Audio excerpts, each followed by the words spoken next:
And one of the reasons why Miami is so excited is because this economy, and this state specifically, desperately needs this boost. And to talk more about that and all the Super Bowl fun, Florida Governor Charlie Crist. Good morning, Governor Crist. Good morning, Maggie. How are you this morning? And welcome back to Florida. Thank you.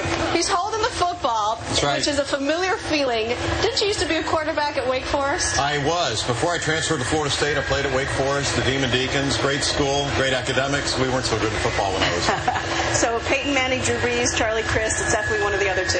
No, I would not claim that company. They are far superior than I could ever dream to be. But it's great to have them in Florida, and it's great to have the Super Bowl here. Thank you to CBS for broadcasting. Almost $500 million of economic impact to the Sunshine State. Thousands of jobs will be generated from this, and we're just delighted to have you here. Your state has hosted 3 of the last 4 Super Bowls. I mean, if we look at the weather, the reason is kind of obvious, but why Florida, you think? Well, why not? I mean, it's the prettiest place on the planet, the best people in the world. We are always really ready to help people, to welcome people. We're very hospitable, great restaurants, great weather. It's you couldn't find a better place to do this. I want to hear you be political with this answer. What's your prediction for the game? Well, I wish it were the Buccaneers, the Jaguars, or the Dolphins. Oh, but, there he goes. No, I just hope for a good game, seriously. I know that with Peyton Manning in the game, he's such a great person. The great story about the Saints and what's happened to that city. You know, a lot of sentimentality that way. And I just think it'll be a great game and a great night for America and the world. If we can be serious and talk politics for a minute, you're running for the U.S. Senate in one of the hottest, if not the hottest races in the country. Oh, it's the hottest. It is the hottest. As you know, it's getting a ton of press because your opponent in the primary, fellow Republican Marco Rubio, and you, at least according to one significant poll, are in a dead heat in this race. Right. Critics say that it's because he is a true conservative and you are, and you've heard this, a rhino, a Republican in name only. How do you respond to that criticism? Well, if I'm a rhino, then so is Ronald Reagan. I mean, I'm a less taxing, less spending, less government, more freedom kind of guy, and I just take a pragmatic, common sense approach to government.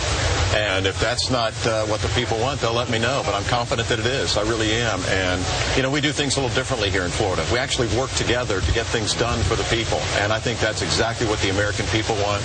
They don't want bickering and some ideologue on one end or the other to sort of be a standard bearer. They want people who care about them first and foremost and do what it takes to get better education, better schools, you know, better quality of life, protect the environment, reduce the amount of taxes, and just use common sense. So why do you think this race is so tight? Why is he so close?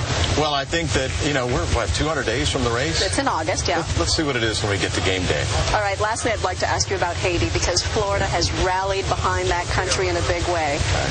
Absolutely. What have you done? The proximity of Florida obviously makes it incredibly important for us to be ready to receive our neighbors to the east. And Floridians are such a wonderful people, caring people. We have a great emergency management division. As you know, we've had an awful lot of hurricanes in the past 10 years. As a result, we're really geared up and ready to help in any way we can. We've received almost 20,000 people from Haiti in the past 24 days. Anything that Florida can do, we're willing, able, and ready to do, and working with our federal partners to get it done right. Governor Crist, thank you. I love your state. Thank you, Maggie. It's your state. I know. Thank you, Governor. You bet. To talk more about Haiti and the relief effort there, let's go back to Harry.